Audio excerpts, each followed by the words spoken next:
Now then, welcome back to Utopia³ in the Age of Adventure. But not as it was. No, this is the new Age of Adventure.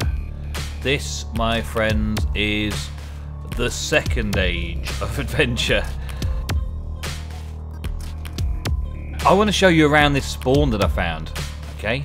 I want to show you where I've picked out as the centre of the new Utopian server.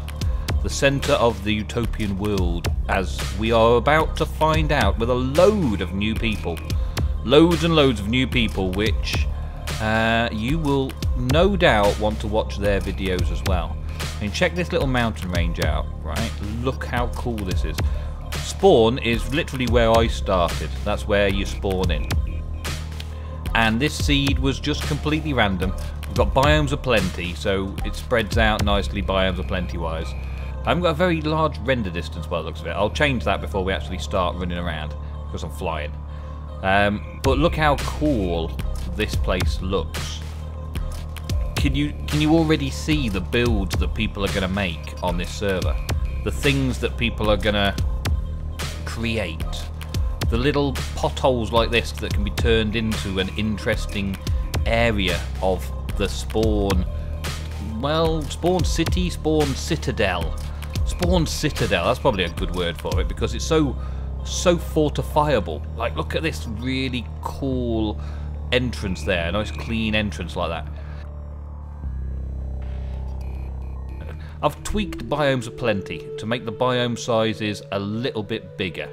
So you see on the map that areas, the biomes are bigger than normal. This is all basically extreme hills, mountains area all around here, and then we've got this huge forest starts going out and another huge forest over here.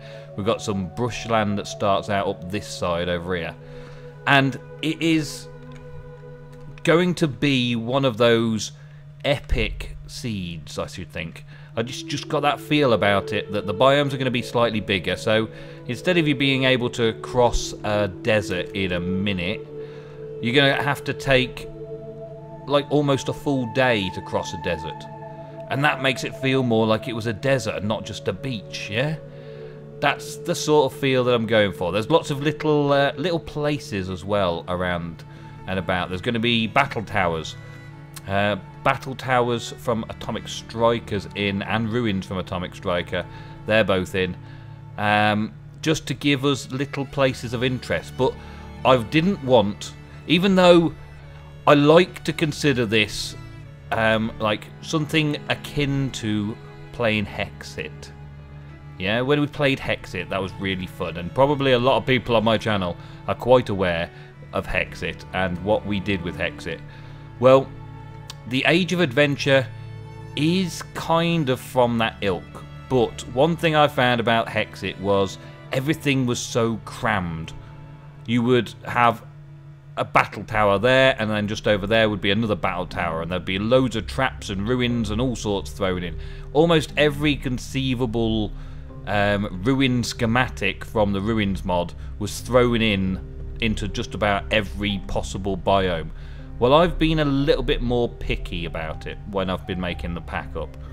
So the biomes I've picked out, I have disabled some biomes because there are a few, like the great big massive tree biomes. All those leaves really cause client-side lag and FPS lag when you're going through them. I believe it's something to do with the Minecraft checking the light levels as it passes through the canopy of trees. So those massive trees with all them leaves, it just has to detect light levels for every single tree all the way down. And it just takes ages to load up, and I wanted the world to load as smoothly as possible. The way I've done it for this pack is to make the biomes bigger and make the things like battle towers and roguelike dungeons, they're in here, and the ruins, and make them so that they're spread out. So you've got a little bit of world gen there from Witchery. We've got Botania flowers, but I've kept the spawn levels lower than defaults, quite a lot lower than defaults, because I want the Age of Adventure to be a thing to explore, a world that you want to travel in. epic biomes that you want to give a name to, like calling that forest there by a name, so the players on the server will know where you mean when you say, I'm in Mirkwood. You know, those Lord of the Rings places, the really cool names for places that are huge, wild, or barren, or forested areas that take them days and days in the films to travel through. Well, that's kind of what I'm doing here. But then we've also got a ton of really cool mods. So all the vanilla basics, yep. We've got something new, an Adventurer's Amulet, which has lots of these really cool amulets that you can use on you. They are baubles, so you can use them in your bauble slots. And they sort of have a charge. So as you can see, that aquatic belt, current charge 0. Yeah, we've got some new baubles to play around with. We've got the latest version of Thorncraft. I'm going to try and keep that up to date as well with new releases. We've got Blood Magic. We've got some builder stuff, the Carpenter's Blocks. We've got Metallurgy, which goes well with Tinker's Construct. So we've got Tinker's T-Con, all of those things that make Tinker's Construct a bit more interesting, and the vanilla tools taken out.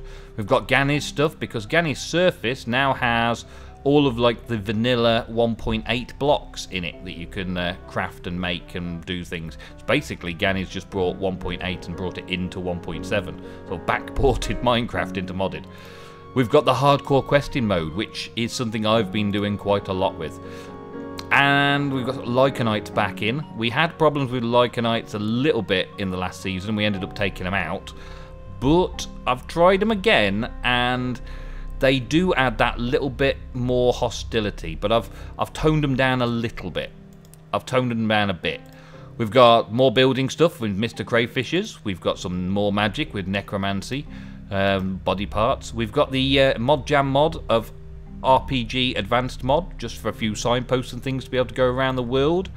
Backpacks, better storage, which is pretty awesome. We didn't use it last season because we had a bug with something. It was an earlier version in 1.7.10 and it was a bit buggy, so we got rid of it, but now it's working fine again. Bit of Bibliocraft, we've got all that. We've got Natura in to give us plenty of variety out in the wild and all these bushes. We've got tons. We've got Biomes aplenty, as you know, which generates quite a lot of cool stuff. Bibliocraft with all the different wood types and things as well. We've got Botania as another one of our magical mods. Chisel. Props mod. That technically doesn't show anything for some reason. I don't know why.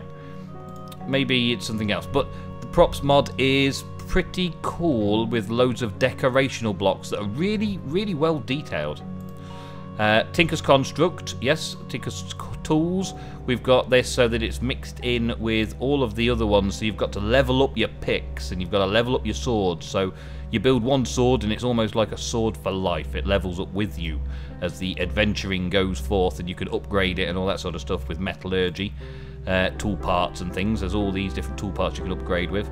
We've got, yeah, extra utilities. However, I've disabled quite a bit of extra utilities because some of the things in extra utilities, like, well, it looks like they've disappeared from the menu here. Like some of the engines, some of the energy generators. We don't need generators because there's nothing to use the power on, so I've disabled them. So it's things like these chandeliers, which are pretty cool, and the cursed earth, and the ender lily seeds, and sound mufflers, and redstone clocks, and rain mufflers, and things like that are cool. We've got the different glass types, and all that sort of stuff. It all fits in. Even these wings, which are fairly expensive to make, fit into the Age of Adventure theme. We've got the watering cans as well, which also, no problem with Age of Adventure. There's just none of the tech in. Portable scanner, I think that might be something that I need to take out of the pack, to be honest. But anyway, then we've got the Flaxbeard Steam. We've got all of his tools and all of his cool stuff that was going into quite a bit last season. And this mod is getting better and better all the time. I just keep hearing good things coming out of it. Always new cool things coming out of it. We've got the Twilight Forest in, of course. We've got a big adventure. And that means that Andy and Lewis and I may continue our little adventure on Andy's channel. I don't know if we're going to be able to or not, but we'll see what we can do. We've got growth craft in instead of Pam's harvest craft. Now, I also went with bees from growth craft instead of forestry, because of all the forestry machines and power supplies and all that sort of stuff didn't really fit. Whereas these little items, these fit quite nicely into the world. And then the growth craft cellar's already there as well for us to open up our own pubs and sell beers and meads and stuff. And we got Witchery, another cool RPG fantasy roleplay mod. So, with all of those mods crammed into the pack, and loads of others that are fairly hidden as opposed to being obvious, we have a questing book. Now, I've still got to get the questing logo and the first description and do a voiceover for it all and all that sort of stuff, but I've written just the basic start out quests, right? We're not in hardcore mode, we've got infinite lives. They can party up though, so they can form a party of adventurers while they're playing on the server, and you can with your friends across the lands and all that sort of stuff. But I've got the first load of quests done and ready for the Adventurers Guild. Now this, just keep in mind what I've been saying about how I've been wanting the world gen. This is trying to emulate that and push it a bit further, to give a single player experience that will make you feel like you're in a world full of others as well, other people around you. So we've got the Age of Adventure Adventurers Guild, which is the basic quest line, and the guys have been putting out a bit of a challenge video that I gave them a challenge to try and get as much done as they could with this Adventurers Guild quest line in half an hour. And it turns out that this is fairly difficult to do in half an hour. There was a bread one in here as well, but there was a bread crafting. These are you must craft this, craft that, and craft bread. But a few of the guys found ways to make bread that wasn't crafting, like smelting barley, wheat flour and things like that, which meant that they had wasted their time. It wasn't coming through. So to avoid ambiguity, I took out bread altogether and just made a simple survival basics. Make a crafting table, made a furnace, make a pickaxe. Then there's another couple of quests that unlock from there. You get a bit of reputation with the Adventurers Guild, you get given a compass, and then you can flow into the rest of them, including choosing professions, which is here, choosing a profession. And then we've got the 4 professions that we go into. We've got the profession military, profession magic user, profession merchant, profession freelancer. And I've done all the basic starting quests for those as well. If you download it from the AT launcher and I have a play around with it, you'll start unlocking these and you'll see how far I've got. I do intend on adding loads more into these.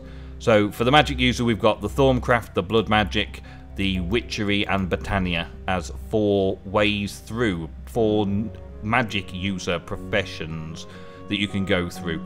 Merchant's got a load of cool stuff, Freelancer's got a load of cool stuff, and military's, a lot of it's to do with tinkers and Flaxbeard Steam and all things like that. It's pretty cool though. I quite like it, and I'm hoping that everybody who downloads the pack will enjoy it. So, as always, there will be links in the channel, on the network channel, for you to be able to go and have a look at everybody who's in this world, everybody who's going to be playing on this server and making videos with Utopia and playing on the Utopia server with us. So you can go and subscribe to them all and check out their videos as they come out to keep up with the stories and interactions and the epic builds that we'll be doing together around these areas, and on their own. They'll be doing things on their own in these areas as well. But this is just spawn. This is the community spawn area. Alright guys, thank you very much for watching another episode. Well, the first of many more episodes of the Utopia³ Age of Adventure 2.0. Very soon available on the AT launcher for you. And there'll be another video like this on this channel telling you all about it as soon as it's ready. Not long now guys. Thank you very much for watching. See you later.